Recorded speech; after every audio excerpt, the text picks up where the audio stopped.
जगन्नाथ हर शंभु। आज आम आलोचना करवा अणसर नीति और पट्टिदियों विषय में। पट्टिदियों कौन और तार पूजा महत्व कौन से सब विषय आलोचना करवा।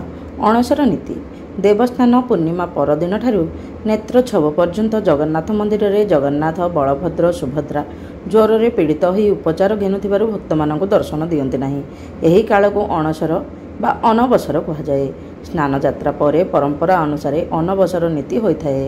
यह प्रसिद्ध पार्वणर जेते विधि विधान अच्छी ताको 6 भाग विभक्त करा जायछि।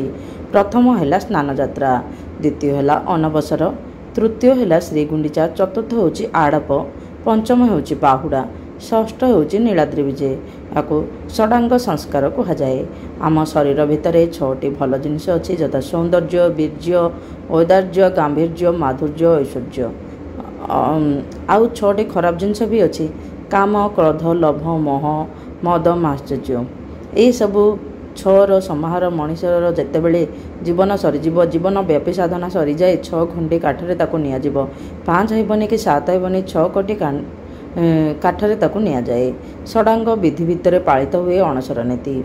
स्नान पूर्णिमा भितर स्नान पूर्णिमा राति रे श्रीजीव माने स्नान वेदी गलापर अणसर पिंडी रे दैता माने तांको श्रीमुखरे लगी होइतिबा राहुरेखा और चिता बाहर करी भंडार मेकाब को हस्तांतर करथांती। तप्तरे कठा सुआसिया माने अणसर पिंडी चारिपटे बाउंश ताटी बेड़ी दियंती एवं धुकुड़ी द्वार बाटे एक चौरा कबाट रखिथांती। जगमोहन यही बाउंश ताटी रे 2 भाग विभक्त हो जाए। भीतर पट भागरे दारु विग्रह रुहंती और बाहर भागरे एक खट रखा जाए। यह पूर्वर चित्रकर गर्भगृह दारु मूर्ति मान बदल में पट्टिदियों को रखिथांती। यह पट्टिदियों कौन? बलभद्र पट्टिदियों होउचंदी वासुदेव, देवी सुभद्रा पट्टिदियों भाव जाग्ञसेनी बा भुवनेश्वरी, जगन्नाथर पट्टिदियों भाव नारायण पाती पूजा। तेबे दारु देवता माने रत्न सिंहासन में जो रूप से पूजा पाती पट्टचित्र गुड़िक सही आकृतिर नुहे। काष्ठ निर्मित सुदृश आसरे बसिथिबा परि अंकित होइथिबा चित्र समस्त दियो चतुर्हस्त और 2 पद विशिष्ट हो पद्मासन में बसी था। बलभद्र कलबर श्वेत वर्ण चित्रित होता है। चतुर्हस्त से धरी था शंख, चक्र, गदा और हल। हरिद्र वर्णा सुभद्रा 2 ऊर्ध्व हस्तर पद्म धरी था और निम्न हस्त 2टी थाए। बरदा मुद्रारे कला रंगरे चित्रित जगन्नाथ 4 हस्तरे शंख, चक्र, गदा और पद्म धरी था। समस्त देवता पृष्ठ पट गाढ़ नाली रंग होता है। चित्र पाई धला रंग शंखर प्रस्तुत होता बेले कला रंग निमंते पलांग दीपर कला, हिंगुलू नाली, हरितालू हलदिया और खंड नीलू नील रंग प्रस्तुत करा जाए। स्नान पूर्णिमा दिन गभीर राति बैद बाजना सह चित्रकर माने अणसर पट्टिगुड़ा को मंदिर को आणती। आषाढ़ प्रतिपदारू अमावास्या जाए 1 पक्ष व्यापी यही पट्टी देवता आगरे भोग पड़ा जाए। अणसर घरे ठाकुर मानक पणा और चकटा भोग आदि करा जाउथिबा बेले पट्टिदियों को अन्न भोग करा जाय थाए।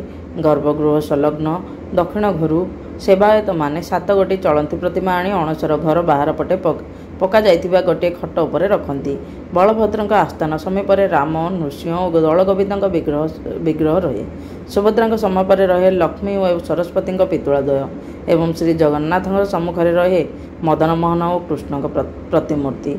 यापर दियो मानक पूजा पंडा सामंत पंचामृत स्नान बढ़ाई था। यही ठाकुर को बल्लभ सर्पा मण ही करा जाए। समस्त दैनिक नीति और भोग होता है। यही समय अन्य दिन परी धूपरे मैलम हो न थाए।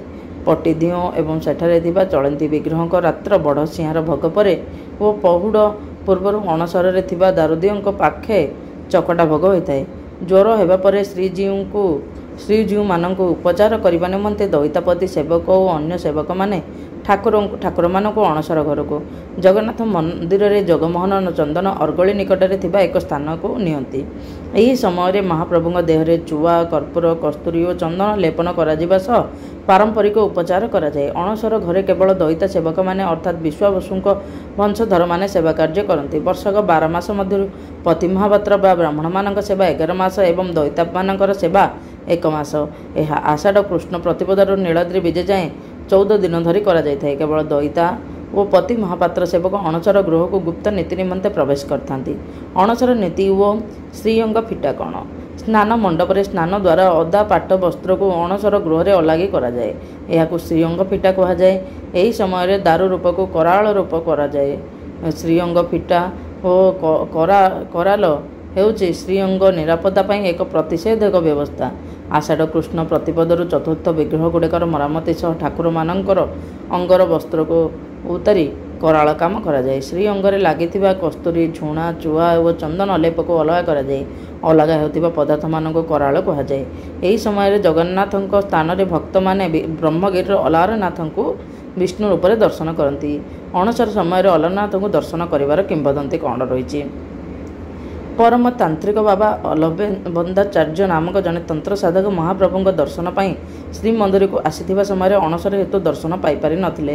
ନିଜର ତନ୍ତ୍ର ସାଧନା ପ୍ରୟୋଗ କରି ସେ ଏକ ଭ୍ରମର ରୂପରେ ଅଣସର ଗୃହକୁ ପ୍ରବେଶ କରିଥିଲେ। ଅଣସର ଗୃହରେ ଏକ ଅଷ୍ଟଦଳ ପଦ୍ମ ଦେଖି ଅଲବିନ୍ଦ ପଦ୍ମ ଉପରେ ବସିବାକୁ ଉଦ୍ୟମ କରିବା ବେଳେ ପଦ୍ମର ଫାକୁଠାଗୁଡ଼ିକ ଜଣେ ଜଣେ ସୁନ୍ଦରୀ ନାରୀରେ ପରିଣତ ହୋଇ ଭ୍ରମରକୁ ଉପହାସ କରିଥିଲେ। ଫଳରେ ଅଲବିନ୍ଦାଚାର୍ଯ୍ୟ ଅପମାନପୂର୍ବକ ଜଗନ୍ନାଥଙ୍କ ଦର୍ଶନରୁ ବଞ୍ଚିତ ହୋଇ ସମୁଦ୍ରରେ ପ୍ରାଣ ବିସର୍ଜନ ନିମନ୍ତେ ଉଦ୍ୟମ ହୁଅନ୍ତେ ହଠାତ୍ ଏକ ବିରାଟକାୟ ମର୍କଟ ତାଙ୍କ ସମ୍ମୁଖରେ ଲମ୍ପ ପ୍ରଦାନ କରି ଦକ୍ଷିଣ ଦିଗକୁ ଗତି କରୁଥିଲା। ଏହା ଭଗବାନଙ୍କ ନିର୍ଦ୍ଦେଶ ଭାବି ସେ ଦକ୍ଷିଣାଭିମୁଖୀ ଦିଗରେ ଯାତ୍ରା କରି ବ୍ରହ୍ମଗିରିସ୍ଥିତ ଅଲାରନାଥଙ୍କ ପୀଠରେ ପହଞ୍ଚି ସେଠାରେ ଶିଳାରୂପୀ ବିଷ୍ଣୁ ବିଗ୍ରହଙ୍କୁ ଦର୍ଶନ କରି ଭାବ ବିହଳିତ ହୋଇଯାଇଥିଲେ। ସେବାଠାରୁ ଅଲବିନ୍ଦାଙ୍କ ପ୍ରଭୁ ବା ନାଥ ଅଲବିନ୍ଦନାଥ ଓ ପରେ ଅପଭ୍ରଂଶ ହୋଇ ଅଲାରନାଥ ନାମରେ ନାମିତ ହୋଇଅଛି। ଦୀର୍ଘ 15 ଦିନ ଧରି ଶ୍ରୀମନ୍ଦିରରେ ମହାପ୍ରଭୁଙ୍କ ଦର୍ଶନ ବନ୍ଦ ରୁହେ। ତେଣୁ ଏହି ସମୟରେ ଭକ୍ତମାନେ ଶ୍ରୀଜୀଉମାନଙ୍କୁ ଦର୍ଶନ କରିନପାରି ବ୍ରହ୍ମଗିରିର ଶ୍ରୀ ଅଲାରନାଥଙ୍କୁ ଦର୍ଶନ କରି ପୁଣ୍ୟ ଅର୍ଜନ କରିଥାନ୍ତି। ଶ୍ରୀମନ୍ଦିର ରତ୍ନ ସିଂହାସନରେ ଶ୍ରୀଜୀଉଙ୍କୁ ଦର୍ଶନ କରିବାରେ ଯେତିକି ପୁଣ୍ୟ ମିଳେ, ଅଣସର ସମୟରେ ଶ୍ରୀ ଅଲାରନାଥଙ୍କୁ ଦର୍ଶନ କଲେ ସେତିକି ପୁଣ୍ୟ ମିଳେ ବୋଲି ପ୍ରବାଦ ରହିଛି। କାରଣ ଭଗବାନ ଅଲାରନାଥ ହେଉଛନ୍ତି ପ୍ରଭୁ ବିଷ୍ଣୁଙ୍କର ଚଳନ୍ତି ପ୍ରତିମା। ଏହା ହେଲା ଅଣସର ନୀତିର କଥା। ଆପଣଙ୍କୁ ଯଦି ଏହି ତଥ୍ୟ ଭଲ ଲାଗିଲା ନିଶ୍ଚିତ ଭାବେ ଲାଇକ୍, ସେୟାର ଆଣ୍ଡ ସବସ୍କ୍ରାଇବ୍ କରିଦେବେ। କମେଣ୍ଟରେ ଜୟ ଶ୍ରୀ ଜଗନ୍ନାଥ କହିଦେବେ। ଜୟ ଶ୍ରୀ ଜଗନ୍ନାଥ, ହର ହର ଶମ୍ଭୁ। ଦେଖନ୍ତୁ ଆମ କାଳିଆର କିପରି ଲୀଳା ଚଲେଇଛି ସିଏ। ଆମର ଲୋକ ଲୀଳା ମାନେ କ'ଣ ଯେ ଆମ ମଣିଷକୁ ଯେପରି ଜ୍ୱର ହୁଏ ଭଗବାନ ମଧ୍ୟ ସେପରି ଜ୍ୱର ହୁଏ। ସେଇଥିପାଇଁ ତ ସେ ହେଉଛନ୍ତି ଆମର ଜଗତର ନାଥ ଜଗନ୍ନାଥ। ଜୟ ଶ୍ରୀ ଜଗନ୍ନାଥ, ହର ହର ଶମ୍ଭୁ।